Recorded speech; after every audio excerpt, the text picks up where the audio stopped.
I'm a big fan of Cousin Sal. Never met him. We were supposed to have him on the show. We didn't work out. When Jimmy was here in Brooklyn. Right. Can you tell me the history behind your prank battle? Because I've heard parts of it from Sal's perspective, but Tom Cruise litigated it. What it was an all-time. I have to be careful battle. here because I don't want to restart anything. So, Sal and I. No, please do. That would be great for our podcast. So don't be selfish. You fucking hate Sal. That's what you said. No, I love Sal. He knows that. He came to my historical roast premiere last week, and I heard him laughing, and we're all good now. We're good pals. I'm super excited for him and all the stuff he's doing. And you ask about the history of it. I think it's brought us better friends. Okay. Where we truly, we always loved each other, but now it's a more open affection. How did it start? It started when I was a writer, fresh to L.A., for the Man Show on Comedy Central. My best job you could ever have, right?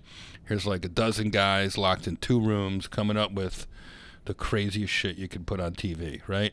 And it's all dolled up with TV cameras and girls jumping on trampolines, and we're all making money, and we're all in L.A. for the first time, and it was just a blast.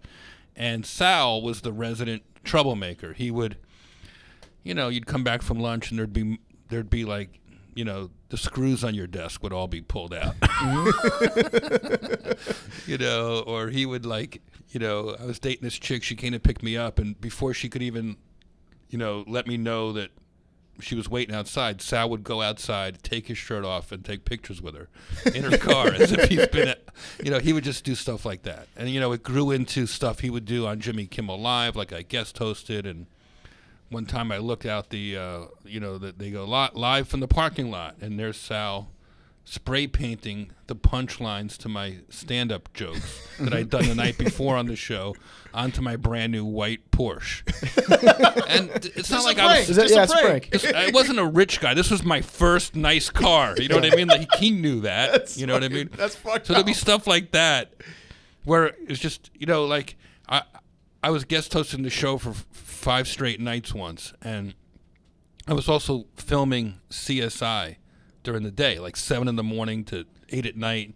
Then I'd drive from the Valley to Hollywood to Kimmel Show, and I was the guest co-host back when it was live. So I had 45 minutes basically to shower, basically eat something, and walk on set. I didn't rehearse or anything. I was just sort of sidekick kind of guy. And I'd always order a steak or a hamburger, and inevitably, just as they handed me, I had this little window to gobble it down. Just as they would hand it to me, Sal would walk out of a closet and just slap it out of my hand onto the floor. So I'd have That's a good prank. I'd have to go on stage hungry every time. I think Sal's penultimate moment or ultimate moment was, besides the awesome, hilarious prank stuff he does on Jimmy Kimmel Live to regular people, right? His personal pranks are deeper and very thought out. Right. And I was on Dancing with the Stars. This is going back a while now. I took it very seriously. I was all in. I'd never been on prime time, ABC. I really wanted to knock cha-cha-cha, the quick step. I lost 20 pounds doing it. I was in love with Edita, my partner. We were going to win. Right. Back then, they would get the cast-offs. The night you got thrown off live Dancing with the Stars, you went right over to Jimmy Kimmel Show, and you'd be the lead guest, still in your costume or whatever. So the opening day of the show, we're doing a run-through, and Edita had just had her nails done. We'd done this dance 500 times to precision. But she got her nails done, so now everything's 3/4 of an inch longer on her hands. So her marks are a little off. Right. We had these very intricate moves where she's whoosh, moving her, flying right. around, and I'm going under her legs and over her, and it's like a wow kind of a moment.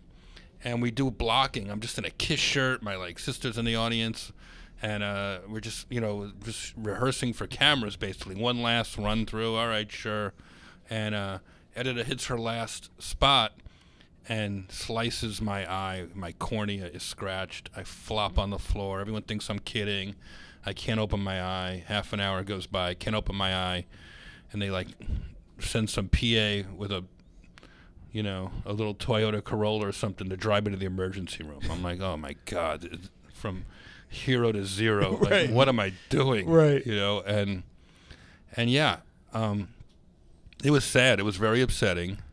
I couldn't see much. I go to this emergency room, then they send me to a doctor, and next thing I know, I'm on my way back with an eye patch back to the show at ABC.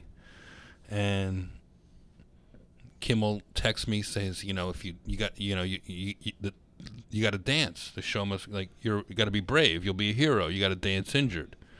And I'm like, huh. And I run it by my partner, editor, and she says, if you can walk, you can dance. That's She's good. That's Polish, a football guy, you know? And I say to the producer, I say, I'm going to dance. The show must go on. He goes, the show goes on whether you dance or not. Right. You're not that important, Jeff. Yeah.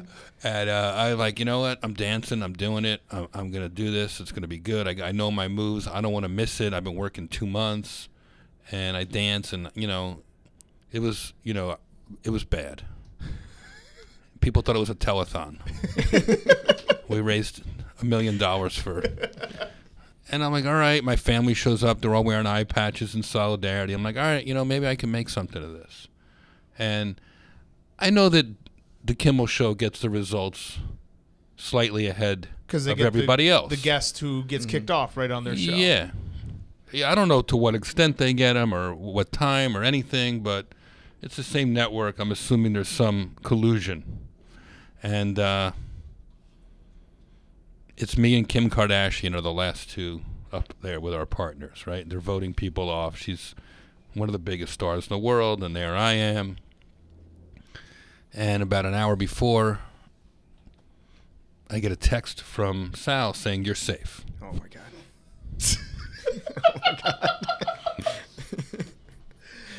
And you're actually, this is the guy who's been pranking you all along, but you believe it. This is true. Okay, that's the thing 'Cause about I prank can't- wars. Right. It's always with somebody that you're actually close with. Yeah. So not every interaction that you have is a prank. Right. Right. Well, of course, we were the best of friends. Right. And also, like, they were helping me. Like, I'm safe. Right. So now I can, like, relax a little bit, make some jokes. I don't need to prepare any closing speech. Tell all nothing. your family I'm Right. safe. Right. Told everybody. Told editor. So now I'm like one eye. I read the text. I'm safe. I'm safe. Are you sure? Yes. So now I'm up there, and the lights, the music, Ted Bergeron. It couldn't be more exciting. I'm going to move on. I'm going to get to do my second dance, the quick step, which I'm really good at. It's going to be Frank Sinatra. I get a kick out of you. It's like, and they just click everybody off one by one. Cloris Leachman, Warren Sapp, they're all in. Then gets down to me and Kim, and I'm like, you can see me whispering in editor's ear, don't worry. and then they call Kim Kardashian. She moves on to the next show. And you could just see me humming. At this point, I feel like Sal couldn't have lied. They must have changed their mind. Oh, no, you're still believing I'm it. still believing it. And then it starts to sink in as the cameras come to me, and Ted Bergeron's like, any final thoughts as you leave the competition? I'm like, I just got here. I don't even have barely, what? Huh? I got nothing. So now I'm on the second episode of the #1 show in the world on ABC, and I have nothing to say. Famous for your quick wit. Yeah. Comedian. Yeah, and finally I got frustrated with the scoring, and I said, speaking of ballroom, these pants are really tight, and I walked off. That's a pretty good line. Yeah, and I do remember after that dance, like, I should have known I was the worst one, even though I wasn't sure. I remember Chris Rock calling me in my trailer before the show also, saying, stop worrying about the dancing and start thinking of some jokes, which was good advice, which I did not necessarily take. Right. So I go over to the Kimmel Show, and now I'm ready for battle. I'm so mad. And Sal's nowhere to be found, of course. Fuck. Yeah, so it was. It took a long time. We were mad at. I was mad at him. I just couldn't take it. So you actually were mad. Like, it was Very a real anger. It wasn't a prank war. It went on for not days, weeks. maybe even a couple months. I'd see him at Sunday football over at Jimmy's house, and we would sit on opposite sides. And because he does a big football Sunday where you have like a bunch of people, Adam Carolla, Bill Simmons. Yeah, you'd go over there and you'd see like, TV movie stars and rock stars and actors and, Jimmy's house. Right. But, he still had all his old regular schmucky guys like me too. Freaking Tom Cruise walks in, and he'd just been on Jimmy's show, so we're not. We understand, but we're still like he's really walking in up the stairs right now with his mother. Sal and I are still like looking at each other from across the room. We haven't really talked or even anything, and it's like weighing on me. And then Sal just comes over and he sits next to me on the couch and he whispers in my ear. He goes, "Maybe we should let Tom Cruise settle this for us." And he did? And, I just shrugged my shoulders. And I think it was Sarah Silverman was there. She jumped up on the coffee table and, like, brought the whole thing to attention. Right. Like, all right, everybody, gather around. Court is in session. Court is in session. Tom Cruise has played many lawyers. He's about to settle the feud. And, I think she was just trying to help me out, take the tension out of it. Right. It was painful, not just for me and Sal, but for the group. Right. For the community, for the friendships. And we laid out what happened. And, of course, Jimmy keeps trying to interrupt and help Sal along with his story. Because Sal sometimes will not necessarily tell things in the most sympathetic way. Of course. But, Jimmy has a very scholarly, lawyerly way of explaining what. So between the two of them, I'm like, oh, boy, now I got to make my case. And I explained that this was high stakes, that I worked really hard, that this was something I took him, I said, we're all friends. This is a career move. I wanted to do well. I wanted to come off funny. I didn't want to be caught. It's okay to get voted off, but you want to be prepared. Showing a little vulnerability. If you have inside information, which they claim they didn't, use it to help me, right? Not to embarrass me. That was the case I made, and and everything else that I've said is, and how much I love these guys and trust Sal. And Tom took a minute. He consulted with his mother, who was not happy with the amount of cursing that had been going on. and Tom ruled in my favor, said, "Sal, you really hurt Jeff's feelings, and you owe him an apology." Wow. And Sal, you could see he did not expect that outcome. He expected, come on, get over it. Guys being dudes. And no, but as Sal mumbled this half an apology, all right, I'm sorry, and Tom stopped him halfway through and made him do it, enunciate it, pronounce it, shake my hand. We hugged it out, and somewhere there's a picture, I'll have to find it and post it, of Tom Cruise holding a football, and Sal and I have our hands on it. like the orb. Yeah. Yeah. And yeah, I mean, the rest is history.